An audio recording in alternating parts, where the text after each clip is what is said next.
Мојот денешен гостин има навистина интересна, инспиративна приказна и како што реков, ќе научите многу од него затоа што неговата професија е адвокат.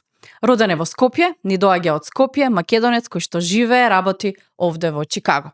А неговото име Филип Чичевалиев. Филип, добре дојде. Благодарам на поканата. Кажи ми како се чувствуваш вака во живо кога ќе го видиш студиото и да си дел од подкастот? Апсолутно е многу интересно искуство.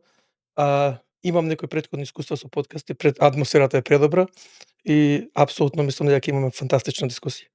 Подкаст не прв за тебе, но прв на македонски јазик, што ми е многу мило.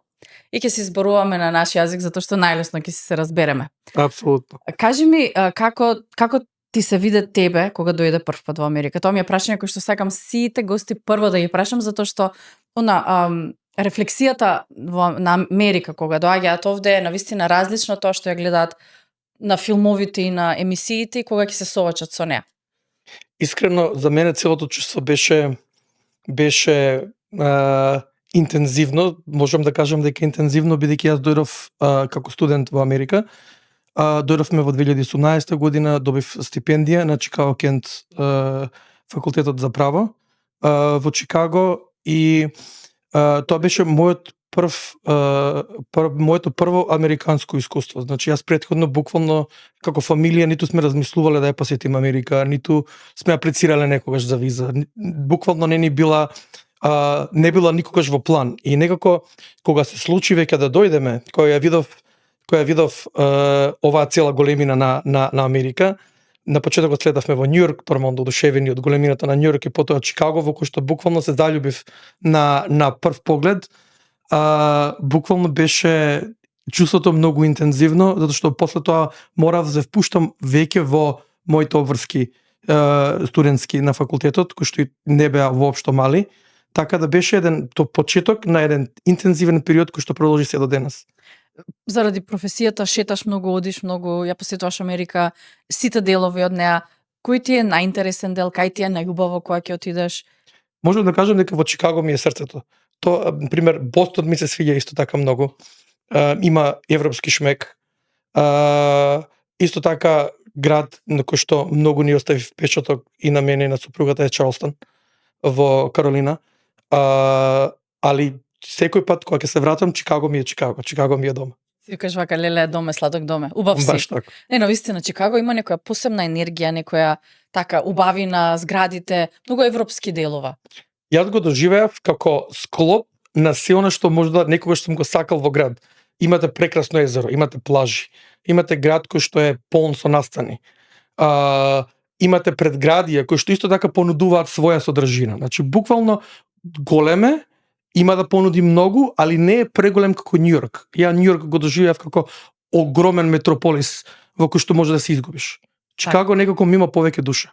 Сите оние кои што доаѓаат овде туристички, ќе речат да, ќе одиме Њујорк да го видиме, Флорида одиме да ја видиме, Калифорнија можеби, Чикаго, не викам, дојдете прво Чикаго, па после гледајте ги сите градови. Затоа што Чикаго е навистина убав и мислам дека од толку колку што е убав не толку ценет од туристичка страна. Не знаат што губат ако не го видат Чикаго, моје мислење. Точно, апсолутно се слагам. Филип, што е со храната? Кажи ми со македонската и американската храна, како тебе ти се допадна тој момент? Затоа што е навистина различно. Македонија имаме една кујна, овде доаѓаш и јадеш, да речеме, сладки сосови со месо, со некои такви зачини кои што не ти се баш истите дома. Види, јас сум огромен месар по природа, ако има месо, јас сум окей. Така да точно дека американците поинаку ја спремаат храната, али тоа ако си доволно отворен можеш да го прифатиш како фантастично искуство да пробаш нови работи, кои што во Македонија на пример не можеш да ги пробаш. Нормално ми фали балканската кујна, фала Богу Чикаго е балкански град, па имаме и ресторани балкански каде што можеме да ја излечиме таа носталгија по храната, али сепак нашата храна во Македонија не може да се замени со ништо никаде во светот. Нели највкусна ни е некако. Апсолутно. Дека и сме навикнати на неа и убава и здрава е, нели? Така што дома си е дома во дома. Баш така. Те најавив си адвокат. Овде работиш како имиграционен адвокат и се соочуваш со судбината на многу луѓе. Како стана Филип имиграционен адвокат? Јас бев адвокат и во Македонија. Значи, во Македонија работевме стопанско, корпоративно право. Чичо Велиев Илиевски беше адвокатското друштво во кое што практициравме право и како што кажав, дојдовме во 2018 година. Добив стипендија на Чикаго Кент сосема случајно. Тоа е многу интересна приказна. Ме контактираа на LinkedIn, ме прашаа дали сум заинтересиран за стипендија, мислев дека измама некоја, викам ова не може да се случи вака и го игнорирав имејлот. После тоа ми стигна уште една порака на LinkedIn, Филип, твојот профил е одличен, зашто не си заинтересиран за оваа програма, дали би сакал да поразговараме малку? А кој ти го прати? Тоа е школата за америчко право која што се одвиваше во Атина. Во Атина, значи тоа беше некаква дислоцирана програма на Чикаго Кент факултетот. И ми праќаат флаер заедно со пораката. На флаерот пишува за школа за америчко право, нормално поддржано од Чикаго Кент, за грчки и кипарски студенти. Ја им пишувам и да сакам да слушнам повеќе, не сум ни грк, не сум ни кипарец. Значи, не они припаѓам. ми викаат, да, викам најверојатно не сум eligible, не сум прифатлив за програмата. Ми викаат почекај малку, најверојатно направиле некоја грешка, за пола сат ми стига нов флаер, пишува грчки, кипарски и македонски студенти. Се менува Значи, работа. буквално да, сакаа да поразговараме. Разговаравме, ме прашаа, би рекоа дека треба да посетам интервју, дали би сакал да биде тоа онлайн или сакам да биде тоа во живо. Во живо беше во Атина. Ја реков во Атина. Сакав да видам со кој имам работа, дали стварно е реална програма или е нешто друго. Отидов во Атина, се уверив дека све е како што треба. Бев буквално после интервјуто за 3-4 сата бев примен на програмата и така веќе во 2016 беше тоа кога почнав да ја посетувам програмата во Атина. Мислев дека ќе ми отвори нови хоризонти, дека јас од секогаш сум бил воодушевен од прецедентното право на Америка и прецедентниот систем, кој што е драстично различен од нашиот систем во Македонија. И после тоа ми дадоа можност, по завршувањето на програмата, ми дадоа можност во 3 години следни да одберам кога сакам да дојдам во Америка. Во 2017 бе сме презафатени на работа, мислам дека тогаш имавме некои 13 вработени и немаше теоретска шанса да дојдам во 2017, така да прескокнав една година и дојдовме во 2018 на Чикаго Кент. Тоа беше почетокот на моето правно патување. Што си мислеше, што очекуваше? Че доаѓаш од успешна адвокатска канцеларија, своја фирма, имаш вработени, се бориш лавовски со сите случаеви, застапуваш клиенти, наеднаш треба се да оставиш и доаѓаш си студент и почнуваш од нула. Ја морам само да кажам дека ние буквално не оставивме фирмата продолжи да функционира. Функциониравме на двете места. И работевме од Америка за Македонија. За Македонија, исто така имавме тим таму кој што продолжи да функционира со канцеларијата, мада нормално беше многу потешко. Која беше идејата? Идејата беше буквално кога зборувавме со сопругата, реков чека да видиме што е оваа Америка. Да видиме, ми беше прво предизвик, ми дадоа огромна стипендија за да ме одбраа да одам таму. Бевме првите, после многу долго време првите македонци на Чикаго Кент кои што доаѓаат. Од друга страна, сакав да видам дали тој систем јас го идеализирам, како зборам како прецедентен систем на правото, или на вистина така функционира во пракса. Ми беше огромен предизвик. И што мислиш сега од кога го виде председателскиот систем како функционира? Мислам, прецедентниот систем е според мене најдобриот правен систем во светот. И се што мислев се потврди, значи апсолутно тоа што го гледав испадна дека е така. Се потврди дека Ми се потврди дека е така. Добар за функционирање на дека дава правичност. Така. И фер плејот е многу голем дел од целиот судски систем. се соочуваш со Америка, како што рече, доаѓаш овде, ја прифаќаш стипендијата и почнуваш. Како започна? Каде отиде, каде се смести?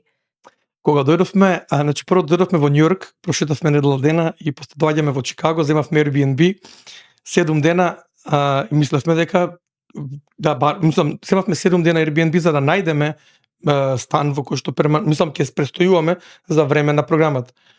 Ја не можев да немав социјален број, не знаев колку е битен. Немав кредитна историја никаква.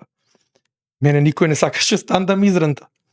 Значи дојдовме до ниво да јас разговарам со агент за недвижности кој што ме носи на местото да ја видам стан и на тој сопственик на станот му викам добро ќе платам за 8 месеца однапред, за 10, за цела година ќе платим однапред. Вика не можеме да направиме бекграунд чек, односно да го видиме историјатот на вашиот историјат, бидејќи не постоите во системот, не можеме да ви ја изрентаме, да ви го изнајмиме просторот. Буквално ја бев на 4-тиот ден веќе во очај бев и викам, размислувам сега, викам и со фамилија сум дојдов со сопругата и со ќерка ми која што имаше 5 години тогаш. И викам, знаете што, ќе одите вие во хотел, ако треба, а јас ќе барам место. Но среќа на групата на Facebook на Chicago Kent, каде што студенти разменуваат информации и мислење, имаше еден студент кој што напиша дека во Lakeview има стан кој што сака да го издаде, кој што може да го издаде. Тоа се овие големи згради што се во Lakeview на Шеридан и нормално ние одма се јавивме, отидовме таму и веќе во тие згради имаат доста искуство со интернационалци и тогаш не беше проблем. Рекоа дека имаат искуство, побараа потврда дека нормално имаме средства за да плаќаме и во истиот ден ни го дадоа станот. Ја мислам таква среќа не сум доживел подолго време. А камен ми падне дека буквално ќе имаме каде да се сместим. Маш кров над глава. Баш така. Не е лесно. Да. Керкичка жена овде треба да се јаде, да се пие, да се функционира. Многу точно. Не може така. Но ете, се сместивте добре, почнуваш со студии. Студенци на универзитетот правен во Чикаго. Во Чикаго, но заврши студии во Македонија правни. Да. Разликата, тие факултети, овие факултети. Што виде позитивно, што ти се виде негативно? Разликата искрено е огромна. Помеѓу едукацијата во Америка и едукацијата која што јас ја добив кога јас студирав во Македонија. На кој универзитет студираш? Студирав на Кирил и Методи. Правниот. На правниот факултет, така? Јустинијана Прима. Да. Значи, начинот на кој што ти предаваат професорите, самиот факт што сите професори се практичари, ја прави целата разлика. Има нешто што се вика кредибилитет. Што значи дека ако јас ти зборувам за оваква или онаква тужба и сум ти професор, јас треба да имам големо искуство позади мене. И ти како студент си во Америка ти е дозволено да прашаш со кој кредибилитет ти ми го кажуваш ова. Зашто јас ако тужба немам напишано во живот, а имам докторска титула, јас немам кредибилитет на тебе да ти го предавам, да ти предавам за процесно право или нешто што е поврзано со искуство. Јас имав доказна постапка, мене ми предаваше јавен обвинител кој што 25 години бил обвинител за детски деликти во Њујорк. Мене суди ми беа професори имавме практични делови на trial advocacy, тоа би го превеле ние како судски постапки, мене суди ми предава.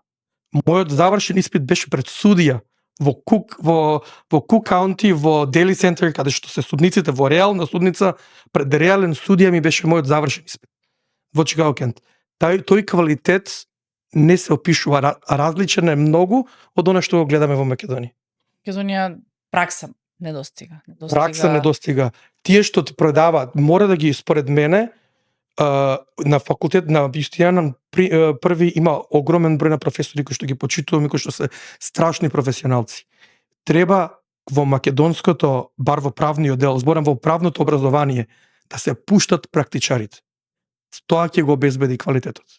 Истото искуство јас го имам со новинарските студии кои што ги завршив на правниот факултет на Јустинијана Прима. Еднаш не однесла во македонска телевизија на пракса, што е ништо. Да. Навистина фали. Кога тоа би било во Македонија со пракса, мислам дека квалитетот и кадрите би биле многу поквалитетни од тоа што се може би денес. Апсолутно. Но ете, конкретно со Америка тоа е многу поразлично и ти имаш веќе пракса. Точно. Колку години студираше на Кент? Колку траеше? Една година ми беа студиите, беше мастер програма. Значи после тоа, нели, се стекнав со мастер in trial advocacy, тоа е како магистратура по процесно право, би рекла, или на судски постапки. И потоа го полагав правосудниот испит на Америка, а исто така Америка е различна од Македонија по тоа што се додека не го положиш правосудниот испит, ти не си правник. Ти можеш да завршиш факултет и тоа се е супер. Американците тука учат JD програма, тоа е юрис доктор. Во Америка правните студии се третираат како постдипломски студии. Значи ти не можеш со обични студии од 4 години ти да станеш правник во Америка. Значи тебе ти треба 4 години обични студии или bachelor degree, тоа што го викаме ние факултетска диплома, од 4 години и потоа уште 3 години треба да си на постдипломски студии за да ти стекнеш правна квалификација, али додека не го положиш правосудниот, ти правник не си. Така да, јас кога дојдов, беше нормално дека Чикаго Кент сугерираше да на тие кои што немаат искуство или кои што не се доволно време адвокати, дека можат во Њујорк, зашто има различни јурисдикции во Америка, различни држави бараат различни услови за да пуштат странски студенти да го полагаат правосудниот испит. Јас бев тој кој што, бидејќи секогаш сакам малку повеќе да истражувам, бев тој кој што виде дека во Илиноис, дека Илиноиски ти дозволи да го полагаш правосудниот испит ако си адвокат 5 години во сопствената држава и можеш да докажеш дека си во good standing, значи дека никогаш не си бил казнуван, дека никогаш не си изгубил лиценцата, дека си етаблиран во праксата во својата држава. Тоа и го направив и веќе одма по завршувањето на студиите, одма го полагав правосудниот испит и имав голема среќа да го положам од прва. Браво. За да после тоа можам да продолжам со своите обврски. За сите оние адвокати кои што гледаат во Македонија, значи да станеш адвокат во Америка, а доаѓаш од Македонија, треба да имаш 5 години пракса, да имаш good standing, што се вика добро поведение, да не си осудуван, да не си абсент, и да можеш да докажеш својата пракса. Значи бараат препораки од судии и од колеги и од комората нормална адвокатска да можеш да ја докажеш својата пракса. И да го положиш потоа да го положиш правосудниот испит, па да бидеш адвокат. Точно. Сега во која бранша ќе станеш адвокат, тоа од што зависи? Како бираат во Америка каде ќе завршат? За време на нивните студии, зборам за просечни американски студии, просечен американски студент што ги поминува, они тоа е исто така предобар концепт. Секое лето се тепаат за да добијат интерншипс, односно стажирање во различни адвокатски фирми. Значи тоа е буквално борба кој ќе добие интерншип во подобра компанија. И они шетаат, они не одат само во една компанија и ќе останат таму. Они сега денеска прва година ќе оди во компанија која што работи само со корпоративно право. Следната година ќе оди во компанија која што работи со семејно право. Се додека не се најде, додека не каже ова сакам да го работам. Така ги бираат, така одлучуваат каде ќе завршат. Како заврши Филип во имиграционото право? Нормално прашањето кој што следи. Јас сум цел живот сум стопански адвокат, цел живот сум корпоративен адвокат. Имав честа да работам со страшно комплексни предмети во Македонија. Кога дојдов во Америка, завршив факултет, поентата беше што сега. И целта не беше никогаш ние да дојдеме да видиме за што ќе правиме за останување и така натаму. Целта беше повеќе ќе завршам, да ми се отварат нови видици, да запознам нови луѓе, зашто сакавме нашиот бизнис од Македонија да го прошириме во Америка. Јас нормално условите и можностите на Америка кои што ги пружа ги видов уште во првиот месец кога дојдов. Пред се ќерка ми стана американка за 2 недели. Значи тоа беше страшна транзиција.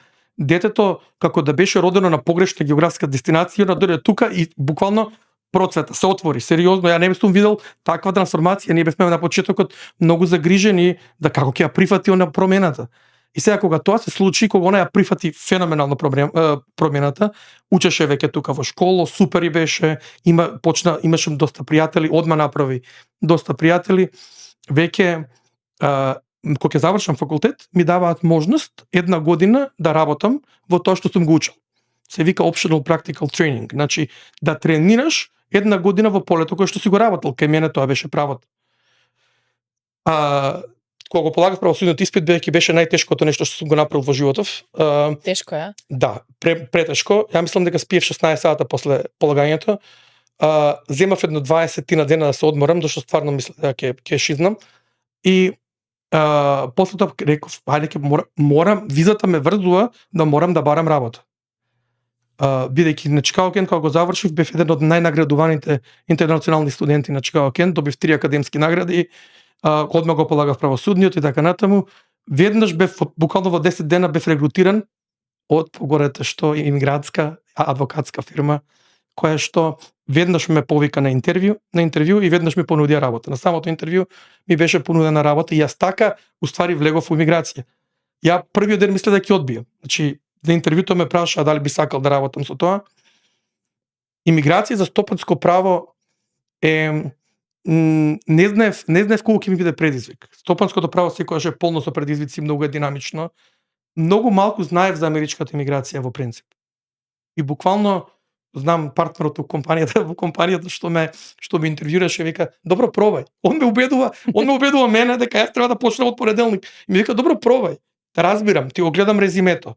Разбирам дека си партнер во адвокатска фирма во Македонија.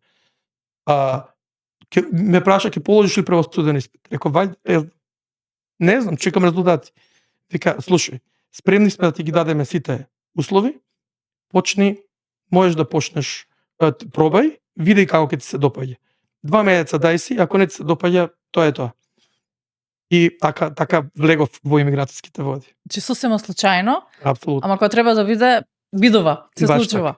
И одиш на работа, понеделник, веќе си имиграционен адвокат, да речеме. Со што се соочив? Или претходно си бил адвокат со фирми, компании, корпоративно, деловно право. Сега веќе тука со друга димензија на проблеми се соочуваш. Соочив искрено со комплетно различен систем. Можда со поле во кое што не сум работел претходно. Тука Америка е степенот и интензитетот со кој што се работи не е многу различен од Македонија. Помножете го по 20, по 30. Јас во првиот ден имав 30 случаи на маса. Мене никој не ме праша дали можеш, не можеш. И прифатил, тоа е тоа.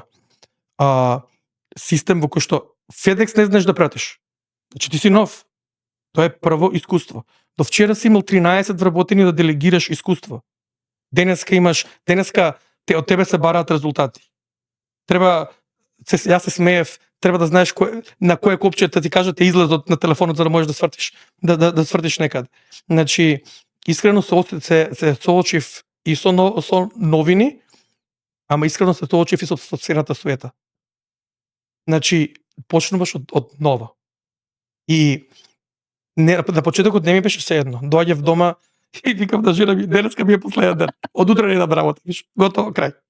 Но жена како жена ќе те сослуша, ќе те советува, ќе те рече да се откажам поради тоа што ми беше до некаде предизвик ми беше. И секој ден на почетокот, стварно во првите 30 дена, самиот се буткав. Можеш. Потоа резултатите почнаа да доаѓаат. И кога резултатите ќе почнат да доаѓаат, знаеш, мојата мајка секогаш вика: "Го сакаш она во кое што си добар. Немаеш да си добар во нешто што не го сакаш." Значи, кога ќе дојдат резултатите, почнеш да си ја сакаш работата. Почнеш да го сакаш ефектот. Да. И така останав. Во имиграционото право. Да. Колку време седеше во таа фирма? Седев околу 10 месеца, мислам, и до година бев во фирмата и потоа дојде ковид. После дојде ковид и после тоа веќе како дојде ковид, веќе се случи, после тоа во ковид се случи усило. Сегашната партнерка во фирмата си ја запознав на местото каде што отидов да работам. Работевме заедно во иста фирма и потоа се случи усило и така веќе во ковид почнавме да работиме со сегашната компанија. Заедно си отворивте фирма и почнавте да си работите заедно, така? Да. И веќе сте партнери? мислам веќе 6 години како работите, кога дојде ковид, мислам дека светот замрзна, но не и вие. Некако имигрирањето во Америка исто, нели, забранети летови се, но од кога се врати се на нормално, како што ти би рекол, не е исто како што беше 2020 пред ковид Америка и по ковид Америка. Миграционите работници имаат многу повеќе работа, сега се чека многу повеќе за се. Се е успорено, усложено. Со каков ти ефект се соочи после ковид? Како беше? Значи, отварањето на фирмата, ствари партнерката кога ја направи фирмата, значи се случи да буквално еден ден ме праша, бевме, нели, работевме на исто место, ми вика, како си ја гледаш иднината во Америка? Викам, мене фирмата каде што работев веќе ме спонзорираа за зелена карта, значи веќе постапките беа почнати. И јас со неа дури се нашели, викам, јас сум имигрант за кој едни да зборувам. И кога она реши дека сака во таква приказка да тргне, јас се сеќавам дадов отказ на работа. Дадов отказ на работа на 16 март. На 20 март цел свет застана. Ја реков, Филип, браво. Браво. Успеа во животот? Да, апсолутно. Фантастичен тајминг, супер. Ми се јави од фирмата. Ми се јави партнерот, ми вика, врати се назад. Јас кога реков дека ќе си одам, тоа беше побуна у цела фирма, значи не им се веруваше, имав до тогаш 3 покачувања на плата добиено, веќе имав резултати, значи не им се веруваше. Буквално ми рекоа, дај, кажи ми што сакаш поише пари, сакаш други услови. Ја бев решен дека ќе ја следам незе, и ми се јавува партнеров на фирма за кој што работев, ми вика, врати се назад под истите услови, човече, пандемија е, ти требаат пари, што ќе правиш? Ја, не, решивме фирма да отвараме, фирма ќе отвараме и тоа е тоа. Ама ковид, ама фирма. Да, викам, тоа е тоа. И веќе ние одиме во банка да отвориме сметка. Таа банкарката во скафандер искача во скафандер, вика, што сакате? Викаме, сметка отвориме, не гледа како да сме ненормални, вика, добро, гледате околу вас што се случува, али ги прегрмевме сите тие предизвици и веќе мислам дека па не можевме да влеземе во канцелариите, никој не работеше. И веќе некаде од, како беше, веќе во септември 2020 влеговме во канцелариите и почнавме да работиме. Се каеш што не се врати во фирмата и продолжи со... Не. Така? Не. Добра одлука беше. Најдобра одлука што сум ја донел некогаш. По принцип беше огромен ризик, али најдобрата одлука што сум ја донел некогаш. Ризикот очигледно прави капитал. Апсолутно. Кој нема ризик, не знае што пропушта, можеби и добива. Да. Доаѓаш до тоа што си денес, се соочуваш со многу животни судбини. Како се соочуваш емоционално и психички со тоа? Значи, ова што го работам има голема цена и сум свесен за таа цена, бидејќи живееме со човечките судбини и ние. Буквално на улица луѓето мислат дека адвокатот е оној кој што е ладен и кој што не го проживува истото како неговите клиенти, не е така. Значи, ние посебно во имиграцијата, гледајќи ги човечките судбини, знаеме дека секој случај е човечки живот. Дека тоа се не само човечки живот, тоа се нивните соништа, нивните аспирации, амбиции воедно. И ние се бориме за нив.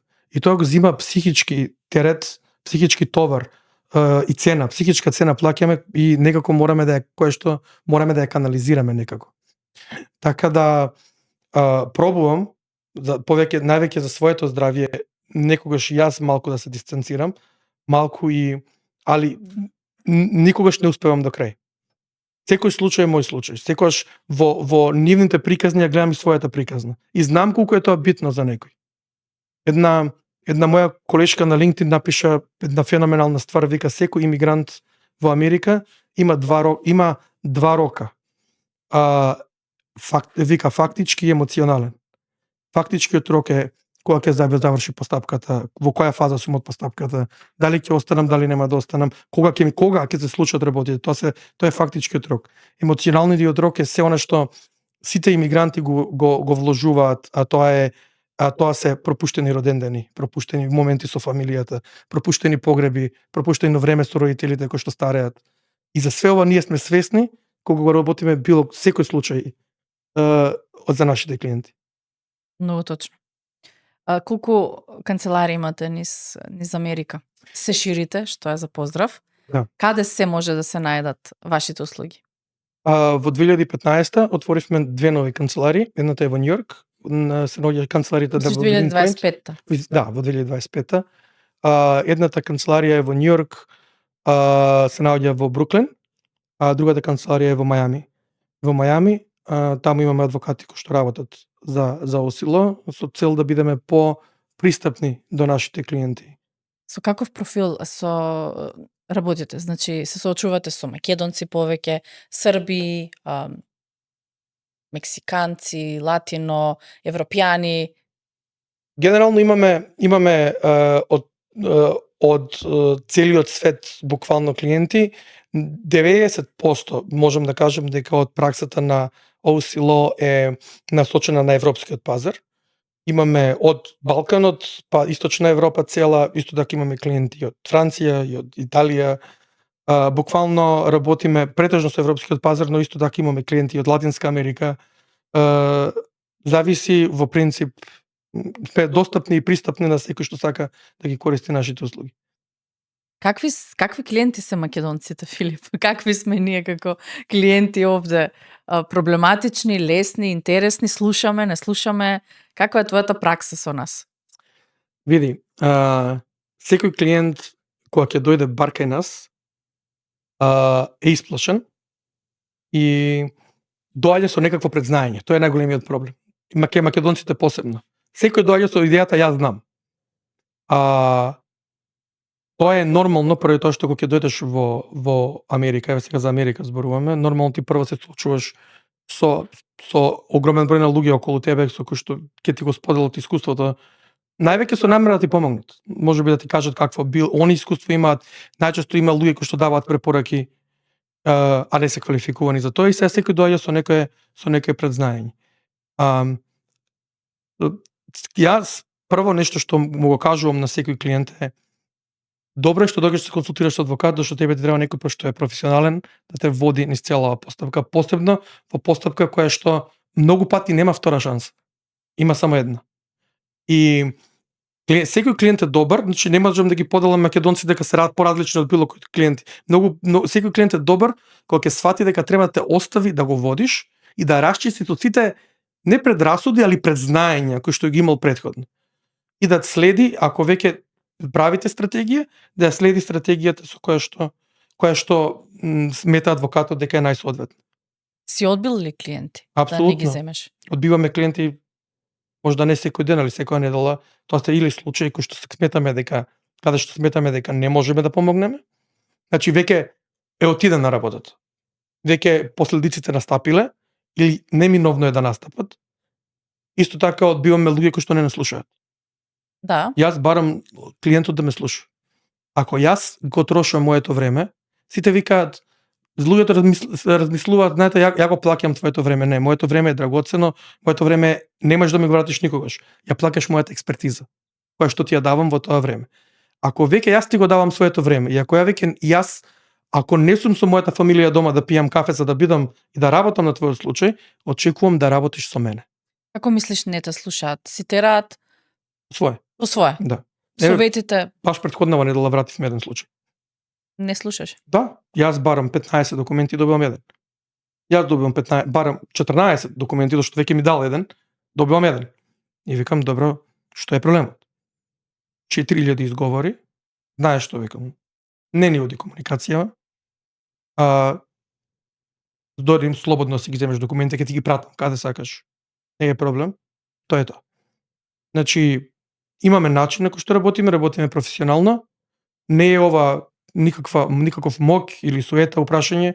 Прашање е се грижиме за најдобриот интерес на клиентите, али очекуваме дека ќе работат со нас. И правилно искористено време. Апсолутно. На оние кои што им е најпотребна помош и каде што можеш максимално да помогнеш. Апсолутно. Да не трошиш време на Баш така. онаму каде што не треба. Какви случаеви има, Филип?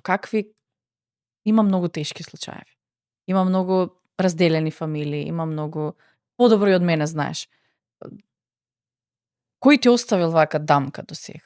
Случај кој што така ти бил многу тежок. Имаме случаи за кои што мораме многу да се бориме. Тоа се најчесто случаи кои што се веќе во депортации, значи кои што се веќе во судска постапка за депортација. Има начини како да излезат од таа каша, али се тоа бара многу време, многу залагање и многу стратегија од страна на адвокатот и многу соработка со клиентот за да може да се заврши се тоа успешно. Имавме сега баш овој месец, овој страшно интензивен месец за Осило, имаме страшни победи. Буквално имавме случаи кои што ни требаше година и пол, ни требаше за да од нула, ја викам од нула до кула, за од нула случајот не само да го вратиме на нормална основа, него човекот веќе ја добие зелената карта. Али многу сум горд на тие моменти бидејќи стварно многу се бориме. Фафатене во депортација, да речеме, во затвор оди. Што се случува понатаму? Која е онака рамката кратка да им објасниме на гледачите, затоа што мислам дека кога станува збор за депортација, оној кој што не ја искусил, не ја знае, ево Македонија, слушал само за депортирани луѓе, македонци да речеме, што се случува кога те депортираат? Што е следниот чекор? Значи, во моментот кога некој е фатен, ќе дојде се спроведува во центар за депортација.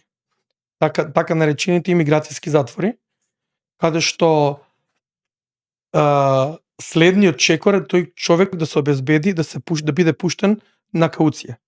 Значи со платена кауција, платена гаранција, која што потврдува дека нема да бега, односно дека ќе присуствува на сите рочишта и ако последицата од тие рочишта е дека треба да ја напушти Америка, дека ќе ја напушти Америка. Но многу е вредно да се разбере кој е основот за ти добиеш кауција. Не добива секој. Кауцијата пред се е во исклучива дискреција на судот. Судијата ќе дозволи ти да се браниш од слобода, само ако имаш валиден случај. Они го викаат prima facie valid case, што значи да на прв поглед се гледа дека ти имаш некаков случај за кој што би можеле да разговараме. Ако немате основи во случајот, судијата сам ќе ви каже, јас основ не гледам тука, ни на прв поглед не гледам никаква основа за да разговараме и нема да ве пушти. Потоа гледа судијата дали ќе бидете штетни по општеството, дали сте опасни, дали имате некои кривични дела, дали сте го прекршиле законот, дали сте се селеле многу пати па не сте ја пријавиле адресата, што значи дека утре може и да не им ја пријавите адресата, за да и да се придржувате до правилата кои што ќе ви ги дадат. Се тоа треба се докаже за да вие излезете надвор и се браните од слобода. Потоа продолжуваат судските процеси и се додека не дојде финалниот процес, каде што судијата ќе одлучи дали вие имате основано право да бидете во Америка или не. Според она што го знаеш до сега, имаш бројка на колку македонци се депортирани? Не. Ние не работиме многу со депортации, можам тоа одма да го кажам. Значи сега имаме тоа што е најново во Осило е дека имаме вработен адвокат кој што работи исклучиво со кауци и со судски постапки, бидејќи имаме огромен број на луѓе кои што се јавуваат и бараат исклучиво помош од нас, а ние до сега немавме доволно човечки капацитет за да ја обезбедиме, бидејќи све е врзано со рокови. Не знам колку македонци се активно депортирани, знам дека има луѓе кои што се наоѓаат во депортацијска постапка, али колку се активно депортирани не знам. Немаш таква бројка? Немам таква бројка. Со какви проблеми ти доаѓаат македонците, Филип? Со какви проблеми им се соочуваш? Со какви случаеви се бориш? Во Америка генерално има два начина како да останеш. Едниот е преку фамилиарна имиграција, што значи дека имаш сопруг кој што е амерички граѓанин или сопруга, имаш родители кои што се амерички граѓани или имаш деца кои што се родени во Америка, кои што се амерички граѓани имаат над 21 година. Тоа е семејниот дел на имиграцијата. И другиот е employment делот, односно имиграција преку работодавец, што значи дека ти си професионалец кој што имал контакт, односно е избран од америчка фирма да работи за нив и они имаат начин да те донесат преку работни визи, различни работни визи за различни профили и таа компанија може утре да реши дека треба дека сака перманентно ти да останеш во Америка и да аплицира за зелена карта за тебе. Тоа е другиот дел на имиграцијата. Измеѓу нив се наоѓа азилот како заштита од прогонување, од прогонство и се наоѓаат инвестициските визи. Се измеѓу се наоѓаат повеќе му припаѓаат нови работниот дел и кој што ако некој сака да инвестира, може да инвестира во Америка и да дојде. Така. Филип, кажи ми за оние кои што бараат азил. Кој е твоето искуство и совет до азилантите? Во Америка азил може да побара секој кој што мисли дека е жртва на прогонство, кој што може да докаже дека или државата активно го прогонува поради некоја оправдана причина, бидејќи е член на признаена група, или дека државата одбива да му даде помош, дека некој друг го прогонува, или државата одбива да му даде помош поради тоа што е член на некоја група.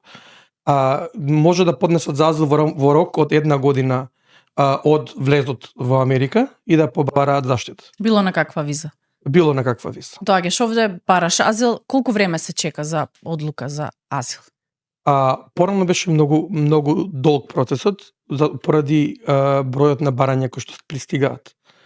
Се чекаше и по 10 години. Сега новата администрација, една од главните приоритети им е да брзо се закажуваат интервјуата за азил, бидејќи азилот се одвива на 2 нивоа. Едното ниво е пред внатрешната имиграција во Америка, каде што вие поднесувате апликација за азил и чекате да ве повикаат на интервју. Ако внатрешната имиграција смета дека не ви е оправдана причината за азил, во 2 спроведува на имиграцијски суд, каде што све ставаат во депортација, каде што уште еднаш имате право пред судија имиграцијски да го изложите вашиот случај и судијата е кој што крајно решава дали вие ќе добиете азил или не. Што се однесува до другите рокови? Например, се склучува брак, се аплицира за зелена карта.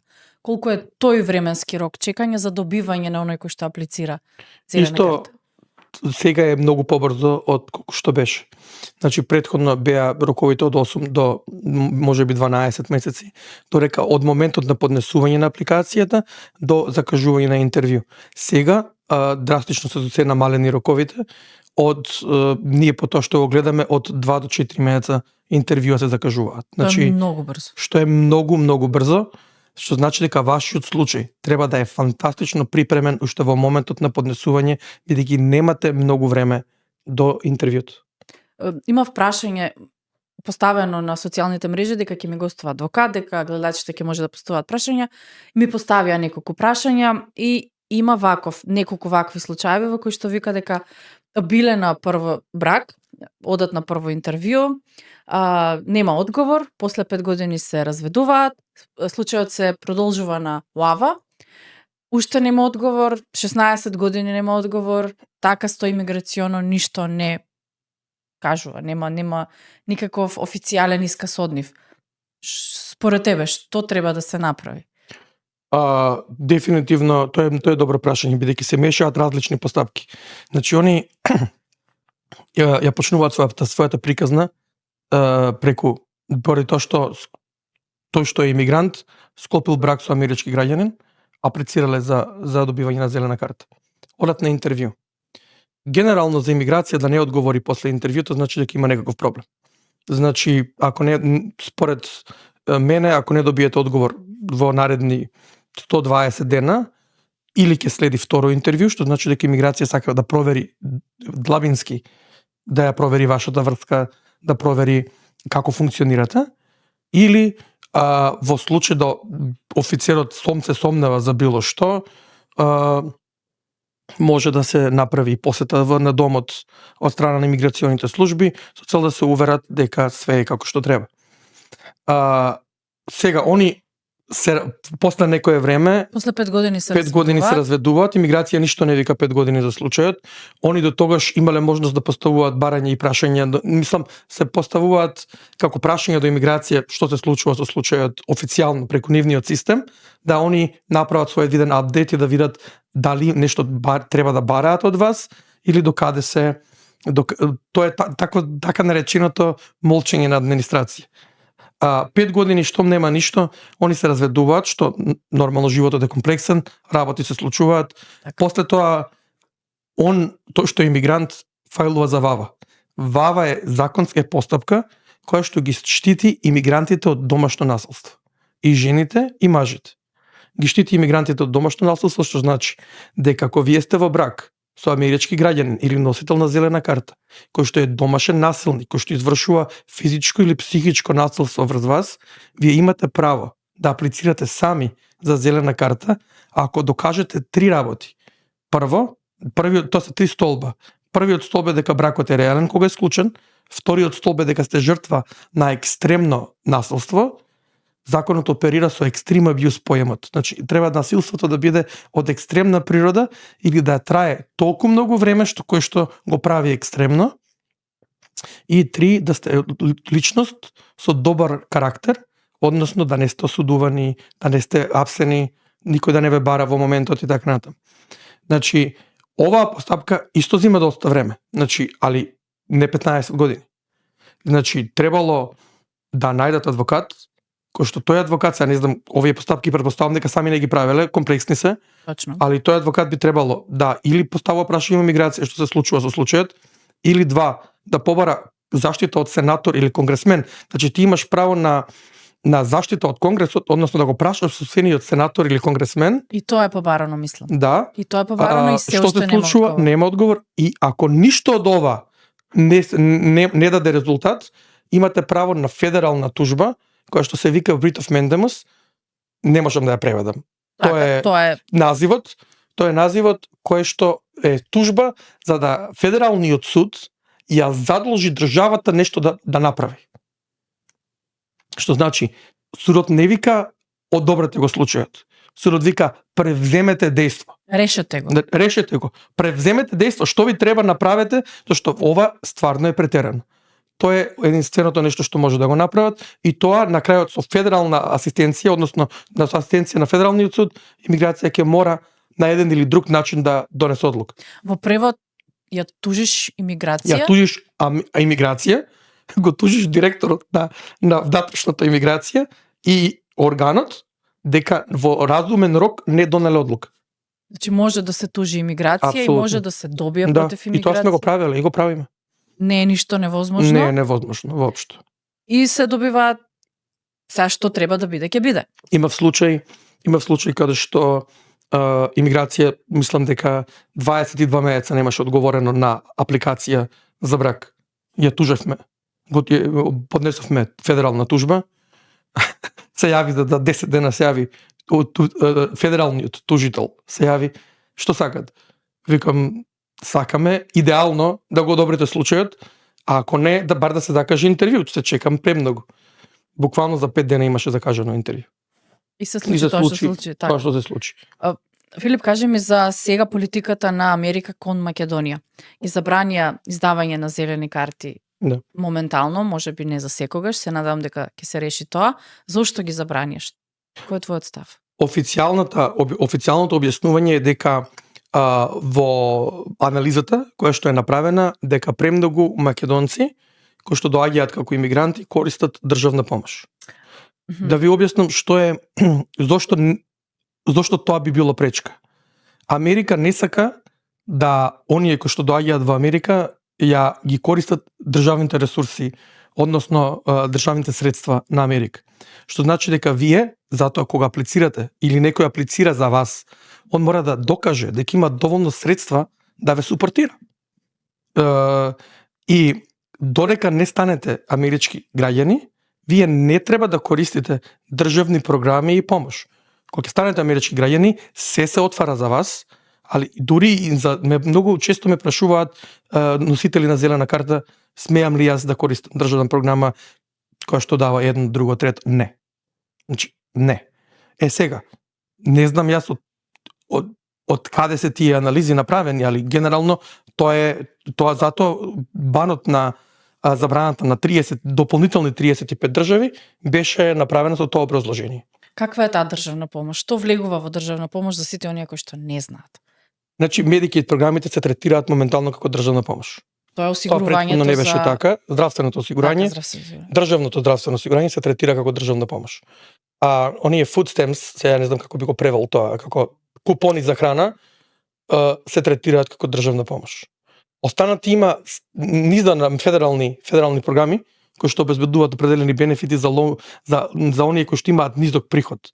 Приход се третираат како помош. Например, да ја скратат државната помош, а да одобрат зелени карти? Идејата е, за тоа не е тоа дека е забранено, мислам, не се укинати, него се суспендирани. Моментално. Суспензијата значи ќе го реформираме системот, али додека не го реформираме системот, нема да дозволиме, ќе има суспензијата ќе важи. Познавам многу случаеви, исто имаше поставено такво прашање, моите родители или најблиските ми се на интервју закажано во македонска амбасада, да речеме на 20 април. Моментално не се издаваат зелени карти. Што да очекуваме? Каков ќе биде одговорот? Дека единствената опција да чекате. Нажалост, политиката америчка моментално е таква и ќе мора да чекате додека таа суспензија не се подигне. Јас по тоа што знам закажуваат интервјуа, али после интервјуата се чека. Нема одговор. Нема. После интервјуата, да. Мислам дека на самото интервју им кажуваат дека е ради суспензијата. Не се одбиени, не се потврдени, туку се чека, се дори не се тргне тој... Точно. Тоа се вика во амбасадите го викаат во административен процес. Ти се наоѓаш во административен процес и чекаш. Само чекаш додека не се реши ситуацијата. Дали е, Филип, опција, например, тие што има туристичките визи и другите визи не се суспендирани, така? Не се. Работните визи не се суспендирани. Се што е неимигрантска виза. Така. Се што е привремен престој, без разлика дали е тоа туристички престој или е престој за работа, не е суспендирано. И многу е интересно и многу е битно да се знае, вереничките визи не се суспендирани. Тие се микс помеѓу неимигрантски и имигрантски, али бидејќи вереничката виза станува имигрантска после бракот во Америка, таа се третира како неимигрантска и не е суспендирана. Че на таков начин може да се доведе жена или сопруг овде во Америка. Дали родителите, пример, имаат визи, може да си дојдат овде, па од тука да им се аплицира за зелена карта? Само амерички граѓанин може да аплицира за своите родители за зелени карти. Има еден мал проблем, не мал, може да биде голем проблем со тоа. Туристичката виза е наменета за вие да посетите Америка и да се вратите назад. Значи во моментот кога визата ви е издадена, вие и ветувате на Америка дека доаѓате за привремен престој со намера да се вратите. Теоретски може да аплицира и во Америка за зелена карта, ако му се спремни да објаснат што се случило за да им се променат плановите. Значи, они дошле туристички, планирале да се вратат назад, значи не дошле со имигрантска намера. Имигрантската намера е основ за одбивање за зелена карта. Затоа што се смета дека сте злоупотребиле вашата неимигрантска виза. Но еве се случува, дошле во Америка, синот или ќерката кој што им е тука имал операција.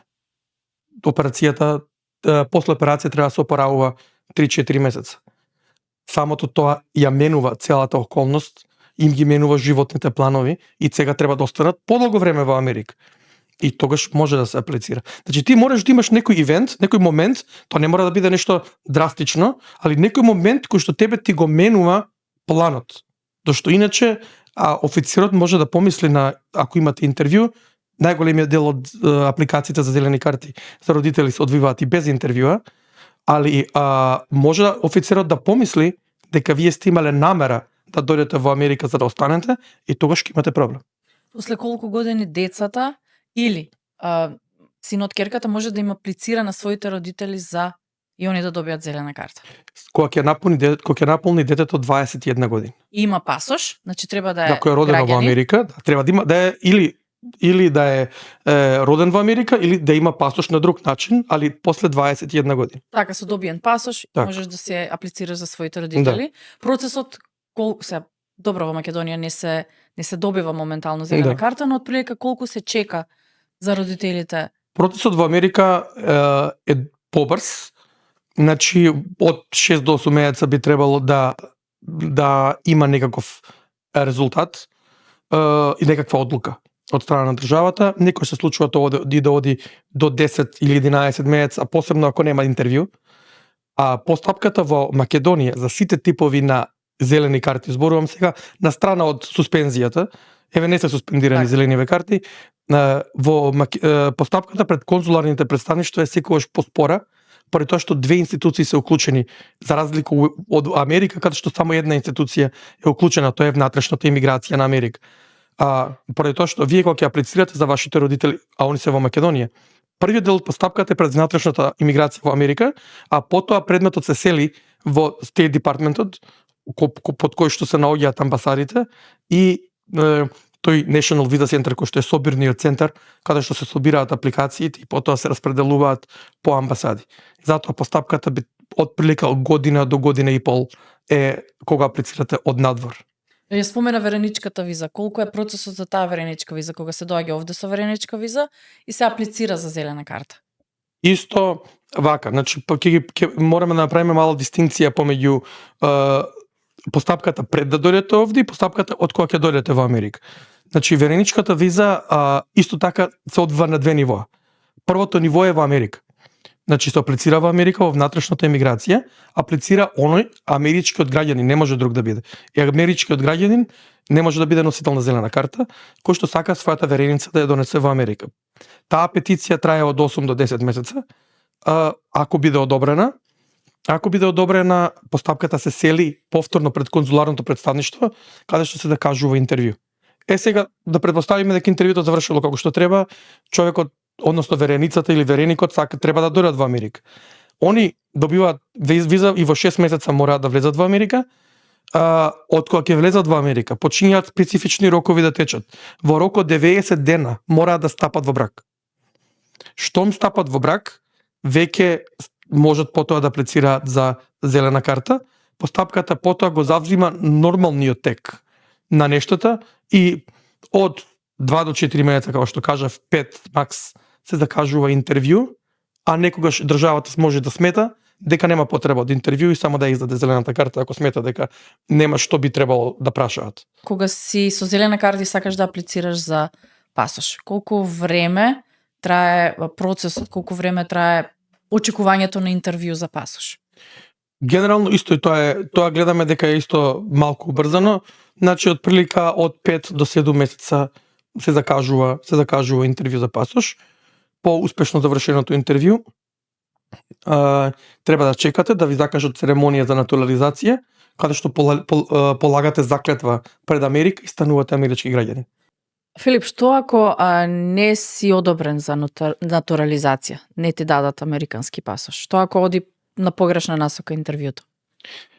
Во делот на државјанството тука многу клиенти ја прават грешката мислејќи дека окей, сум дошол до ниво да аплицирам за пасош, се е готово. Не е така. Тоа што многу малку луѓе го знаат е дека на интервјуто за државјанство офицерот е должен да ги провери сите ваши случаи претходно што сте ги имале, за да последен пат се увери дека се е во ред и дека вие треба да добиете државјанство. Многу клиенти до сега, значи ние моментално имаме преку 3.500 клиенти, али многу пати ми се јавиле луѓе кои што сами биле на интервјуто, нели не треба адвокат, јас сум готов, ова ќе биде само проформа. Ништо не е проформа. Кои што добиваат прашање од нивните зелени карти, кои што добиваат прашање ако имале претходно неемигрантски визи, како влегле во Америка, значи исто така луѓе кои што се соочуваат со сериозен проблем бидејќи не биле спремни да одговорат на овие прашања или не биле спремни дека или не знаеле дека нешто има проблем, некаков проблем има во претходните случаи. Така да на самото интервју тоа е должност на офицерот, да се увери дека до моментот додека сте таму, до моментот на пристигање во имиграција, се е во ред со сите ваши случаи. Ако имиграција после интервјуто молчи, можно е да се случи нешто да проверува. Али за разлика од зелената карта, има фиксни рокови со кои што ни работат. Значи во 120 дена, ако не направат одлука за државјанството, буквално можете да ги тужите на федерален суд, каде што судот не само што ќе ги задолжи да нешто да направат, судијата има право да ве натурализира на лице место. А може ли да ве депортира? Може имиграција да смета дека вашите претходни случаи треба да се преотворат и дека некој направил грешка во вашите случаи или претходните офицери нешто не виделе. Се додека затоа и кога ќе го добиете сертификатот за натурализација, во десниот агол ви стои елиен број на странец. За секојаш да ве потсеќа дека тој документ може да се изгуби. Не е перманентен. Значи има основи по кои што можат да вие го одземат и државјанството.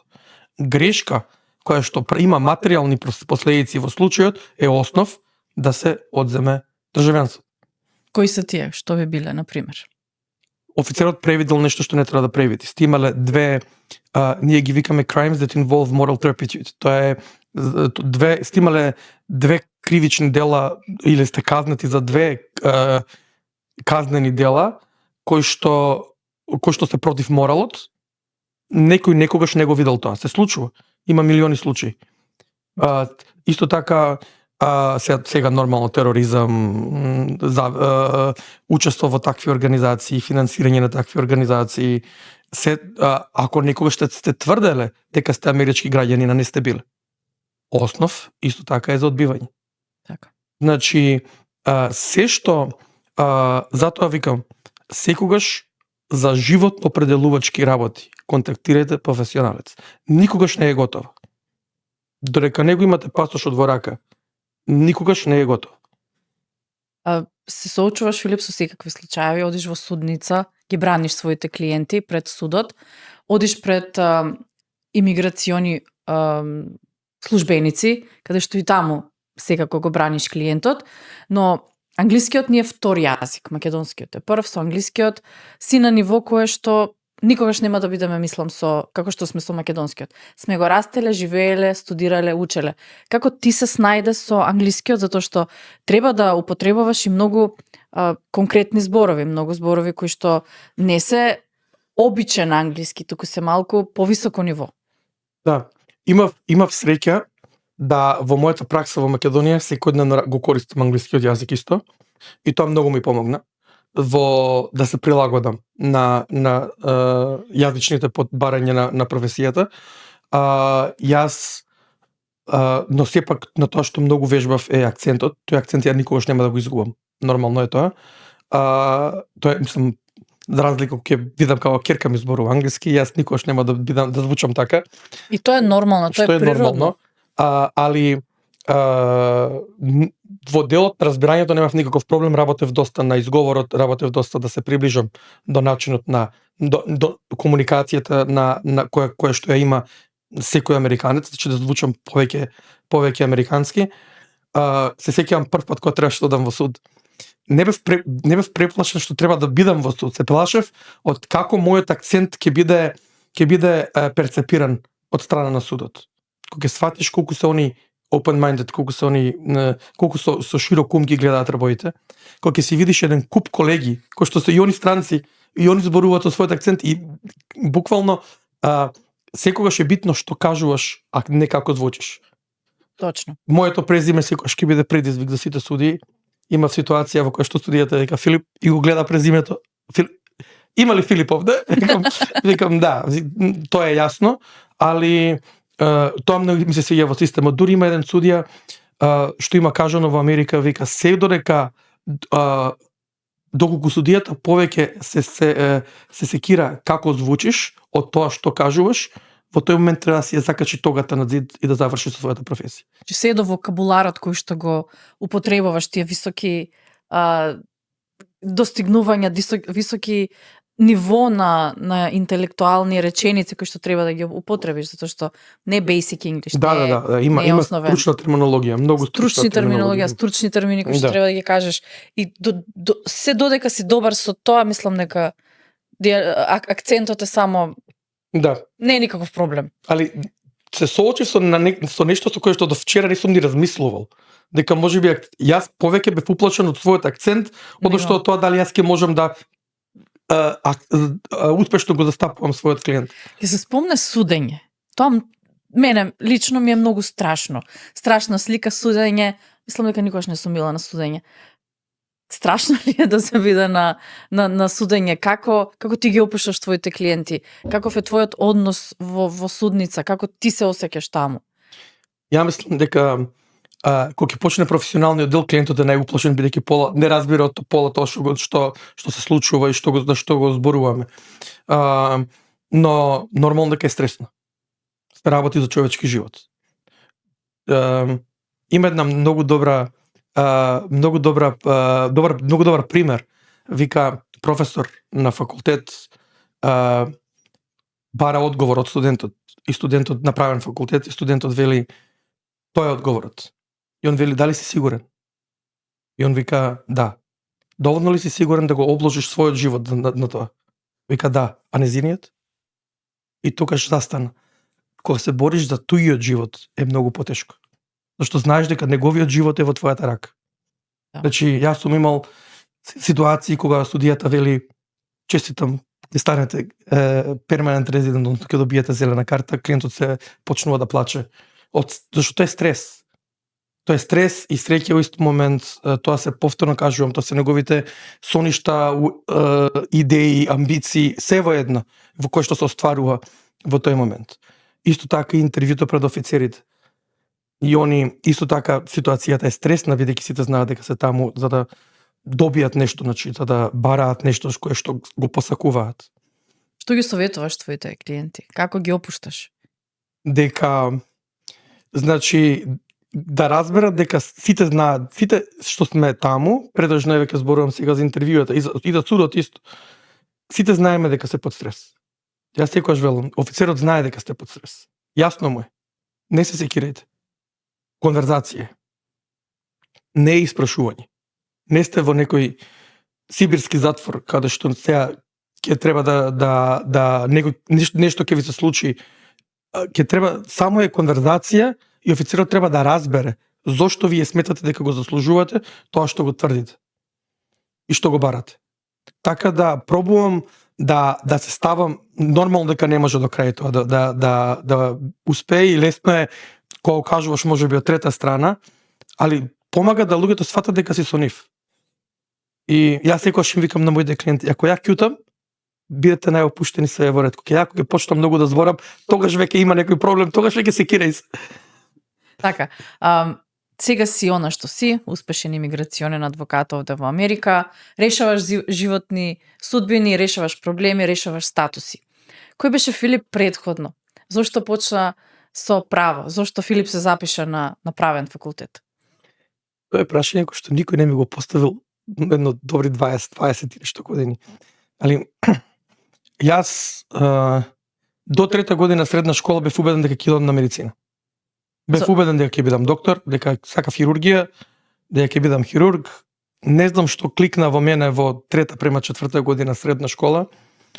Мислам исто така дека многу млади ги бираме професиите.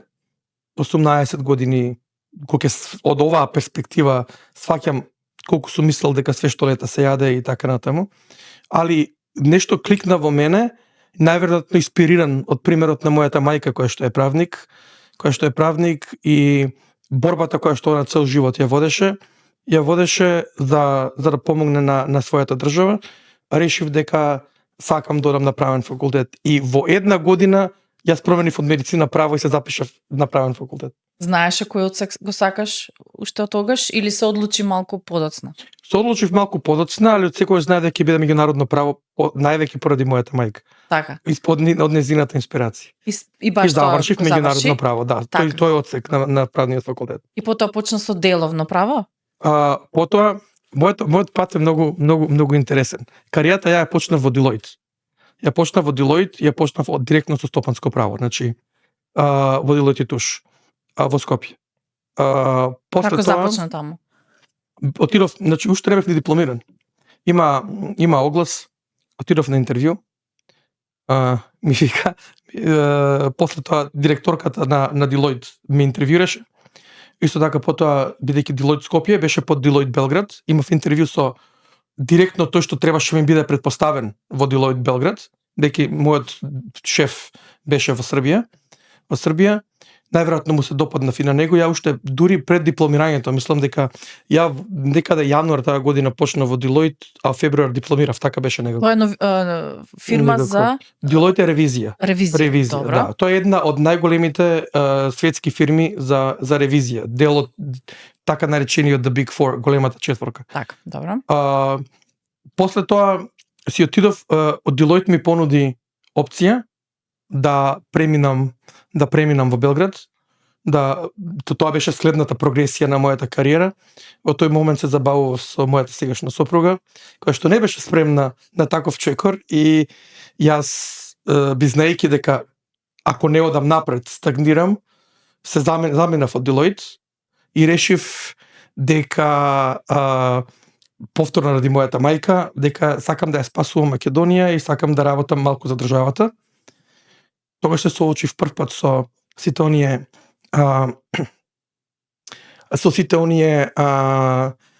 проблеми кои што се соочува секој човек во Македонија, треба да најдеш работа. Ја до вчера бев во Deloitte Touche, во една од најголемите ревизорски фирми, мислејќи дека нема да ми биде проблем да моите услуги ги понудам на државата. Мислам дека аплицирав на 100 работни места. Успеав да се вработам, влегов како помлад соработник, влегов во антикорупцијската комисија. Работев 8 месеца во антикорупцијската комисија и потоа преминав во Агенцијата за млади и спорт, каде што бев советник.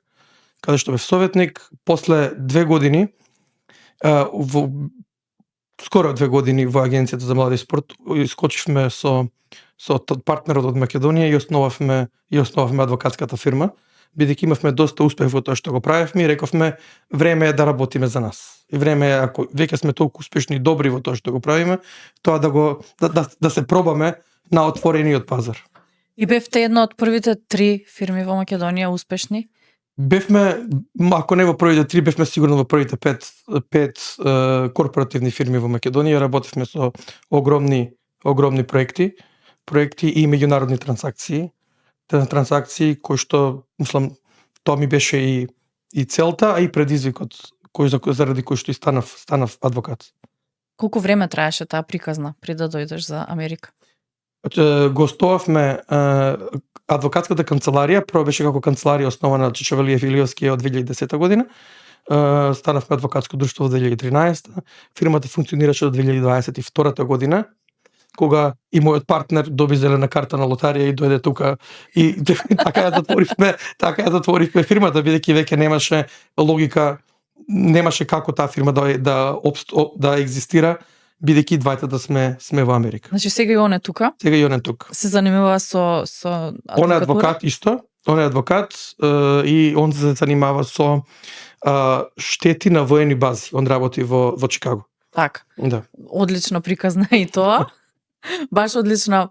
Можеби за понатака и партнери ќе бидете, кој знае, но апсолутно. Никош не се знае. Но ајде кажи ми за твоите почетоци во Скопје. Ни доаѓаш од Скопје, од која населба во Скопје? Се родив и израснав во аеродром. Така, аеродромец. После тоа се преселив, кога тргнав на факултет, се преселив во Кисела Вода и таму останав се до моето заминување во Америка. Каде ја запозна сопругата? Ја запознав во Скопје, искрено се запознавме во центар во Блукафе. Така, во Блукафе во центар. Да. И Во со што се центар. занимава таа? Што е по професија? Мојата сопруга е економист по професија, тука е офис менеджер во една голема фирма која што работи со апарати за забава, која што односно entertainment slots, која што исто така се наоѓа во повеќе држави. Никогаш не размислуваше да дојде кај тебе да работи приправник, правник, нешто да ти помага?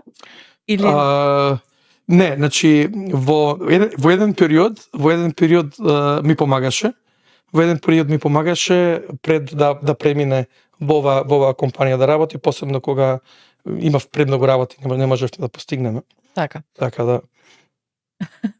Али и беше интересно искуство секој случај да работиш со сопругата. Но си вика, дај Филип да се олабава малце. Не можам вака. И треба нешто кога дојдеме дома треба да разговараме за нешто така да. Така. Спомена керкичка. Зашто има амбиции малата? Па веќе не е ни мала. Како што кажав, керка ми се пронеде тука многу. Академски одлична, во кога се преселивме во Розел, во првата до година доби 3 академски награди.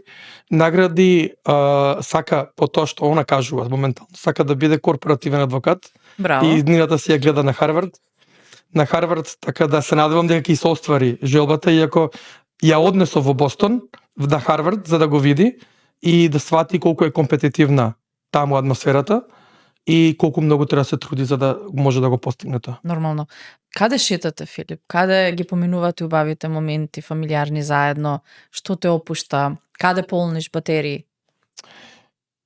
Предежно го користам бидејќи стварно професионално животот ми е многу интензивен. Го користам секој момент што го имам да го поминеме заедно со фамилијата. Исто така пробувам барем во годината неколку пати да можеме да промениме околина. Значи ако веќе имаме сега канцеларии во Њујорк и во Мајами, минатата година доста одевме во Њујорк и Мајами заедно со фамилијата. Исто така пробуваме, последен пат бев во Македонија во 22 бидејќи пробувам да ги видам определени некои места и во Америка. Така да се надевам дека имам поише шанса за да имам послободно време за да ова се повеќе шетаме, бидејќи сакаме доста да шетаме. Одите во Македонија? Планирате да одите? Да, со тоа што не знам дали ќе успееме оваа година, али следната сигурно, бидејќи веќе премногу долго сме надвор од Македонија. Веќе она што си денес овде и тоа што си бил Македонија, ти не достигали Македонија, ти не достигали тој начин на живот, функционирање и работа? Ми не достигаат пријателите што ги имаме таму. Тоа е нормално. Тоа се врски кои што се градени низ децении и највеќе ми фалат луѓето. Има многу повеќе работи можда што не ми фалат од Македонија од што ми фалат. Така да мислам дека низ текот на годините што ги помина во Америка доста се аклиматизиравме на овој начин на живот. Нашите фамилии, фала Богу, редовно не посетуваат во Америка, така да најмногу што ми фали е храната и пријателите. Сакаш или размислуваш еден ден на така постари години да се вратиш да живееш назад? Искрено не сум размислувал на таа тема, али најверојатно не. Затоа што сметам дека веќе ако си аклиматизиран на определено место, сметам дека посебно како старееш, животот нормално се појавуваат повеќе здравствени проблеми, потреби, многу е подобро, условите за се тоа се многу подобри тука во Америка одошто се во Македонија. Плюс кога имаш фамилија, деца овде, никако станува потешко со кариери, со оди, дојди.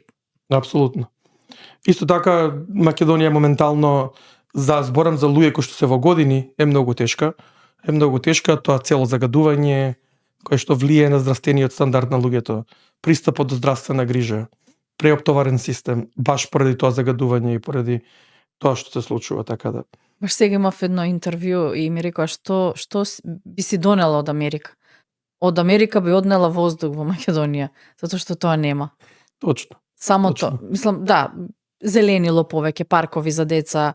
Кога отидовме изминативе години, ми фалат места за децата каде што ќе може безгрижно да играат и да се движат, затоа што да, има паркови, но има големи даски, штици, нема осветленост, многу несигурно за деца.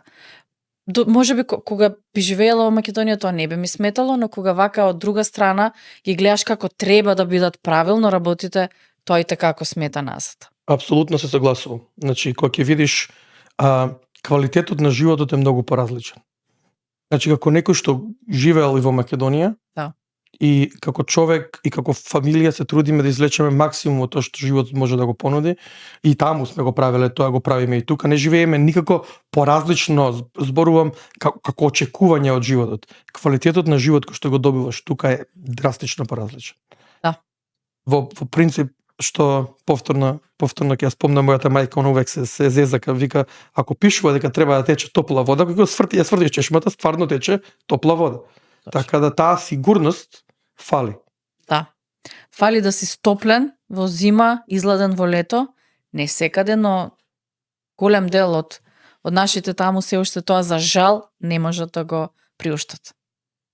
Да, и апсолутно треба да се дефинитивно да се работи на подигнување на целиот животен стандард, не зборам само финансиски. Парите не се животен стандард. На квалитетот на животот. На тоа што добиваш. На пристап до култура, пристап до забава, пристап до различна диверсификација на храна, размена на идеи до луѓе. Значи за да бидеме малку по open-minded за многу работи. Баш имав коментари во стилот Марија, дај кажи ни како да дојдеме во Америка. Како може да дојдат ако оние што сакаат да живеат во Америка и да ја испробаат? Кои се начините, Филип, да имигрираат овде? Како што кажав, има два генерални начини. Ако немаат фамилија во Америка, онда следниот начин е преку работодавец. Многу е тешко кога си надвор од Америка, некој да ти понуди работа. Тој начин е генерално резервиран на компании кои што веќе имаат некој искуство со тебе, кои што ќе сакаат да те донесат тука, на кој што им требаш. Во превод, работи македонец во Точно. Македонија за американска компанија, кој што има представништво таму, најдобар си, врвно работиш, те носи Америка. Точно. За тој начин зборуваме. Баш така. Што работодавецот треба да смета дека му се исплати да пройде низ целата емиграцијска постапка, која што не е ни брза, ни проста. Колку време трае тој процес, компанија да те донесе во Америка? Ако да те донесе на неемигрантска виза, значи да работиш определено време, прилично се брзи постапките. Зависи само на која виза ќе се искористи, а визата зависи од типот на профилот кој што треба да биде донесен во Америка за да работи, а за имиграцијските визи постапките траат од 2 до 3 години. Не е кратко. Апсолутно не е кратко. И потоа се доаѓа до таа зелена карта и после колку време можеш да запасаш да аплицираш? После 5 години. Тие се тие 5 години. Тоа се тие 5 години за кои што можете да аплицирате сите оние кои што не се во брак со амерички граѓанин, за кои што може да аплицираат за пасош после 3 години, аплицираат за пасош после 5 години. Дали тие зелени карти моментално се банирани за Македонија? Да. И од корпоративен агол. И од фамилиарен агол. Да. Така што за сега е... Секој тип на зелена карта во Македонија, мислам, секој тип на зелена карта е суспендиран моментално. Се знае до кога? Не, моментално нема рок во кој што за нешто треба да се реши или нешто во кој што треба да се смени. Тоа што е кажано дека системот треба да се реформира и тоа е тоа. Според твои сознања дека си во тој свет и во таа сфера, прави нешто Македонија во однос на тоа? Македонија не може да направи ништо во однос на тоа. Значи, причината поради која што е воведена суспензијата не е внатрешна причина. Не е причина на Македонија. Дека е причина на луѓето кои што се веќе тука и го афектираат америчкиот систем. Значи, се додека Америка не реши дека системот е доволно реформиран за да ја заштити Америка од идни такви доаѓања, до тогаш ќе биде суспензијата активна. Како што е? И само на туристички визи, на како што зборувавме, на различни визи, неемигрантски кои што може да ги добиваат. Да. Сега, работата се менува драстично кога веќе ќе дојдете на неемигрантска виза, па сте внатре во Америка. Суспензијата не се однесува на тие кои што се внатре во Америка. Чи може кога си тука веќе да аплицираш за... Точно. Се додека си надвор, суспензијата те фаќа. Ако ти добиеш, пример, H1B виза, кој што е виза за високо квалификовани работници, и ти дојдеш да работиш за компанијата во Америка, и таа компанија тебе те аплицира за зелена карта, ти 2 години, да кажеме 2,5 години подоцна, аплицираш за зелена карта, а суспензијата е активна, тебе суспензијата не те фаќа. Така. Зашто ти си веќе во Америка. Што е со J1 визите, со студентските визи кои што доаѓаат овде на размена и работа? Тие се суспендирани или не се оваа година? Значи се отворени? Се отворени. Така. По тоа што знам, само суспензијата ги опфати зелените карти. Добро. Работеше во администрацијата додека беше председател Бајден. Сега си додека е председател Трамп. Кои се разликите кои што ги гледаш позитивните и негативните работи од двата система на двата различни председатели? Значи, тоа што е разлика, значи во двата система, нели, имиграцијата функционира. За време на претходната администрација постапките беа доста поспори. Зборувам овие што се на семејниот дел на нештата, беа поспори, сега се одвиваат доста побрзо. Но за разлика од тогаш, постапките сега по тоа што го гледаме за овој делов на работодавците, се одвиваат малку поспор. Значи се прави некаков баланс. Се прави. Исто така сега, тоа што е најново е дека најверојатно поради овие банови на 75 земји, сега има еден документ кој што го издава State Department, се вика Visa Bulletin. Тој е документ во кој што се опишува за семејната категорија и за работнава категорија за работодавците, колку на кој случај моментално работи америчката имиграција глобално и кој случај може да аплицираат за зелени карти. Тој Visa Bulletin моментално се помести за цела година и нешто напред, после многу време, се помести за цела година напред во 2 месеца. Така да сега многу луѓе кои што чека добија право да аплицираат преку зелени карти за работодавци, добија можност да аплицираат за зелена карта. Значи тоа е најнова промена која што се случи сега. Од друга страна, тоа што гледаме со оваа администрација е дека се повеќе и повеќе, апсењата за депортации продолжуваат, дека има доста луѓе кои што се најдоа во притвори, и дали тоа ќе се промени или дали ќе се стане тоа редовна политика, се уште никој не знае. Се депортирале и во Обама, се депортирале и во претходните председатели, и во Бајден, но никако со Трамп тоа многу дојде на медиумско ниво, сите дознаа за тоа, многу видеа. Мислиш дека е тоа затоа што по бројките можеби не е Трамп толку многу депортирал луѓе колку што тоа биле Бајден и претходните председатели? Дали мислиш дека е медиумски малку повеќе извикано од колку што е вистина? Мислам дека живееме во свет на информации, кај што сите информации драстично со молневита брзина се пренесуваат. Јас, мојот личен став се разбира е дека секој кој што има некакво законско основано право да биде во Америка, треба му се даде шанса да го искаже, да го направи својот случај.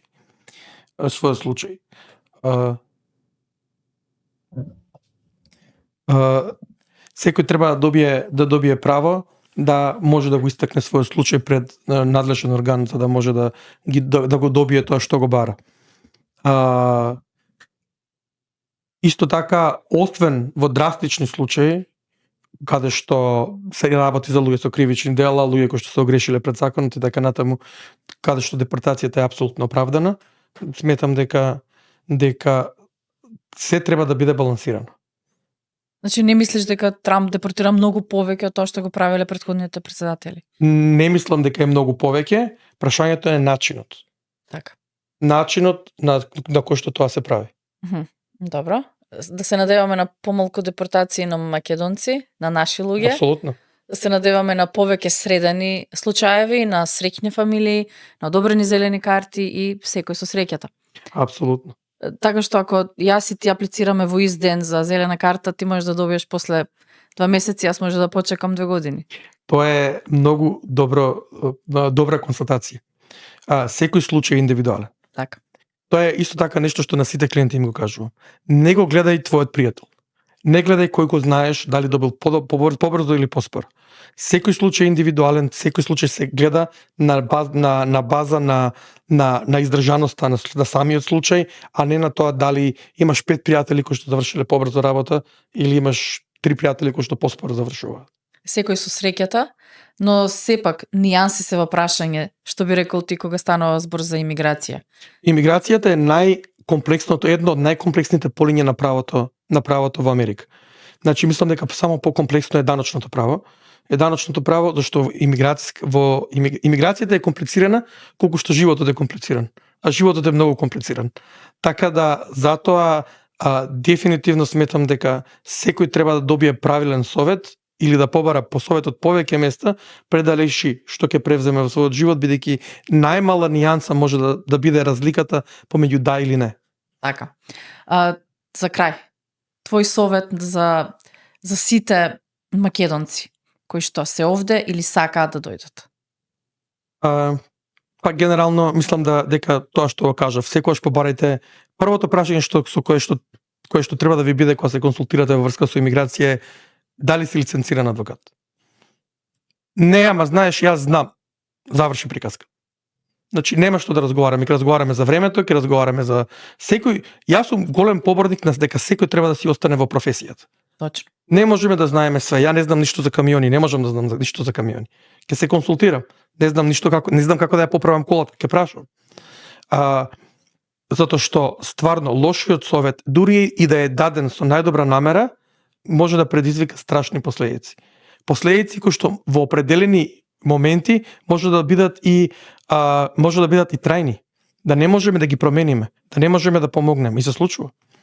Така да тоа ми е најголемата порака до сите. Правилен совет, навремен совет за да може да решите што ќе правите.